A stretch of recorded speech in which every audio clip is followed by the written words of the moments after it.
আমি চমকের সামনে মুখ দেখাতে পারছি না। আজকে নিউজ হওয়ার পর থেকে আমি চমকের সামনে দাঁড়াতে পারিনি। মেয়েরা কি পরিমাণ প্রতারক হতে পারে আমার সেটা হাড়ে হাড়ে আমি টের পেয়েছি। চমকের সামনের চাঞ্চল্যকর তথ্য ফাঁস। এখানে নিউজে চমককে অনেক ছোট করা হয়েছে। যে কোনো পুরুষ চমকের মতো মেয়েকে মনে হয় না প্রত্যাখ্যান করবে। চমক আমার অতীত সম্পর্কে খুব একটা জানতেও চায় নাই। আজকে সারাদিন কিছু নিউজ দেখছিলাম কিছু অনলাইন পত্রিকাতে। চমকের সামনের চাঞ্চল্যকর তথ্য ফাঁস। তথ্য কি? আমার আগের 2টা বিয়ে নিয়ে আপনারা নিউজ করেছেন।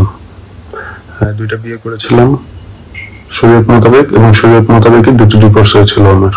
আমার ডিভোর্সের অনেক পরে চমকের সাথে আমার পরিচয়। আমাদের প্রেম হয় এবং আমরা ইসলামিক শরীয়ত মোতাবেক বিয়ে করি। এখানে নিউজে চমককে অনেক ছোট করা হয়েছে। চমক একটি অসাধারণ মেয়ে, এবং যে কোনো পুরুষ চমকের মতো মেয়েকে মনে হয় না প্রত্যাখ্যান করবে, তার ভালোবাসাকে প্রত্যাখ্যান করবে। আমি অতি সাধারণ একটা ছেলে, আমি এত সাধারণ একটা ছেলে হয়ে চমক আমাকে যে পরিমাণ ভালোবেসেছে, এটা আমার জন্য খুবই ভাগ্যের বিষয়। হয়তোবা আমি কেউ কোনো অনেক পুণ্যের কাজ করেছিল, যার কারণে চমকের মতো মেয়েকে আমি আমার স্ত্রী হিসেবে পেয়েছি। তো এখন আমি জানতে চাই আমার ভুলটা কোথায় হয়েছে। আমার আগের 2টো ডিভোর্স হওয়ার পরে চমককে শরীয়ত মোতাবেক বিয়ে করেছি, এটা কি আমার অপরাধ?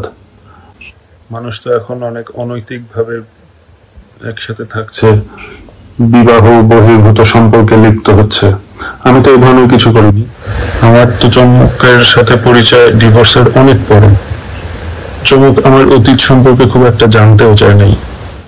সে আমাকে ভালোবেসেছে, আমি তাকে ভালোবেসেছি। আমরা দুজনের সাথে সারাটা জীবন সুখে শান্তিতে কাটাতে চেয়েছি। কিন্তু আপনাদের এই ধরনের সস্তা টিআরপি পাওয়ার আশায় যেভাবে নিউজ করছেন, তাতে আমার মনে হচ্ছে না আমরা বেশি দিন সুখে শান্তিতে থাকতে পারবো, এবং আপনারা চানও না যে আমরা সুখে শান্তিতে এভাবে থাকতে পারি। আপনারা কি চান? আপনারা কি চাচ্ছেন, যেভাবে কমেন্টে লিখছেন যে আমাদের 9 দিনও বিয়ে টিকবে না, 9 টাকার দেন মোহর, আপনারা কি চান আমাদের আবার ডিভোর্স হয়ে যাক? আমাদের ডিভোর্স হয়ে গেলে কি আপনারা খুশি হবেন? এটাই কি সমাধান? না আমরা দুজনের সাথে সারা জীবন সুখে শান্তিতে থাকতে পারি, এটা আপনারা আশা করেন?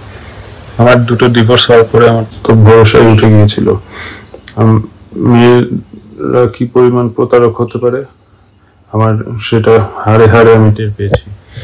তো চমকের সাথে পরিচয় হওয়ার পরে আমার উপলব্ধি হয়েছে যে না, আসলে সকল মেয়ে একরকম নয়। আমি আমার কুৎসিত অতীতটা কখনো চমকের সামনে আনতে চাইনি। আমি সবসময় চেয়েছি আমার অতীত থেকে চমককে দূরে সরিয়ে রাখতে।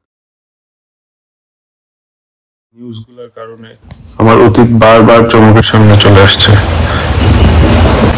আমি চমকের সামনে মুখ দেখাতে পারছি না। আজকে নিউজ হওয়ার পর থেকে আমি চমকের সামনে দাঁড়াতে পারিনি। আমি অতি সাধারণ একটা মানুষ। আমি আসলে জানি না এই কথাগুলো কিভাবে আমি গুছিয়ে বলবো। তাও আমি জীবনে প্রথম এভাবে ক্যামেরার সামনে কথা বলছি। আমি এতটুকুই চাই, আপনারা আমাকে আমার স্ত্রী রোকাইয়া জাহান চমকের সাথে সুখে একটা সংসার করতে দিন। I love her. I really do love her. ও আমার পুরো পৃথিবী। আপনারা আমার পৃথিবীটা এলোমেলো করে দিবেন না।